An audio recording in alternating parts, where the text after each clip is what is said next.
بسم اللہ الرحمن الرحیم۔ السلام علیکم ورحمۃ اللہ وبرکاتہ۔ چلیے ناظرین، انشاءاللہ تعالی آج ہم منہاج العربیہ کے 11ویں درس کا ترجمہ کرنا سیکھیں گے۔ اس میں دیکھیے عربی سے اردو ترجمہ کرنا ہے سبق کا، اور اردو سے عربی بنانی ہے، اور اسئلہ بھی دیا گیا ہے، ٹھیک ہے۔ چلیے سبق شروع کریں گے۔ ہاذا یہ اسم اشارہ ہے، پچھلے سبق میں ہم پڑھ چکے ہیں۔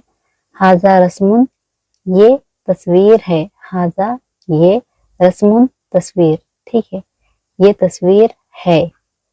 ہاذا الرسم ہاذا الرسم یہ تصویر جمیل جدا، ہاذا الرسم یہ تصویر جمیل جدا بہت خوبصورت ہے۔ جمیل خوبصورت کو کہتے ہیں، جدا بہت، ٹھیک ہے، جمیل جدا بہت خوبصورت ہے۔ ہاذا الرسم یہ تصویر جمیل جدا بہت خوبصورت ہے۔ ما فی الرسمی ما کے معنی ہے کیا، ٹھیک ہے۔ ما فی الرسمی ما فی الرسمی تصویر میں کیا ہے؟ یا عزیز اے عزیز، ما فی الرسمی یا عزیز اے عزیز تصویر میں کیا ہے؟ فی الرسمی فی الرسمی تصویر میں قفص پنجڑا ہے۔ فی الرسمی تصویر میں قفص پنجڑا ہے۔ پنجڑے میں کیا ہے؟ اس کے لیے ہے ما فی القفصی، قفص پنجڑے کو کہتے ہیں، ٹھیک ہے۔ ما فی القفصی پنجڑے میں کیا ہے، ٹھیک ہے۔ ما فی القفصی پنجڑے میں کیا ہے؟ فی القفصی پنجڑے میں فی القفصی پنجڑے میں طائر پرندہ ہے۔ فی القفصی پنجڑے میں طائر پرندہ ہے۔ اذالک الطائر کے معنی ہے کیا؟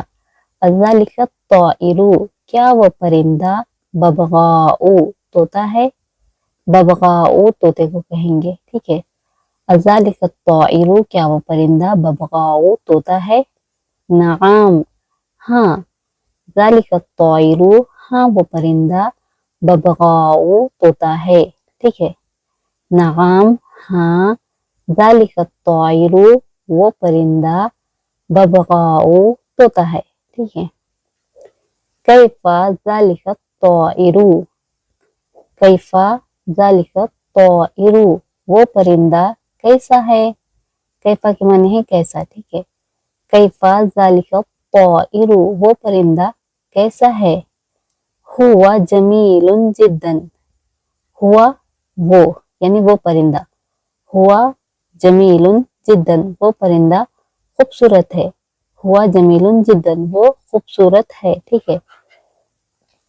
لمن ھذا القفص لمن ھذا القفص یہ پنجڑا کس کا ہے؟ من کے معنی ہے کون، اگر من سے پہلے لام زیر لی جوڑ دے، من کے ساتھ لام زیر لی جوڑ دے تو اس کا ترجمہ ہوگا کس کا، ٹھیک ہے، کس کا یا کس کی۔ لمن ھذا القفص یہ پنجڑا کس کا ہے؟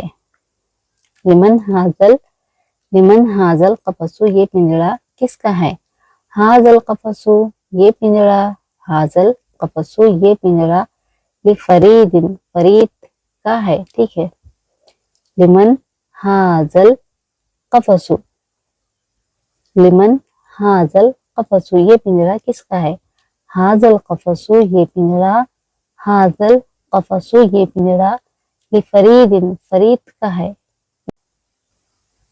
چلیے اگلی کلاس تک ہمیں دیجیے اجازت۔ السلام علیکم ورحمۃ اللہ وبرکاتہ۔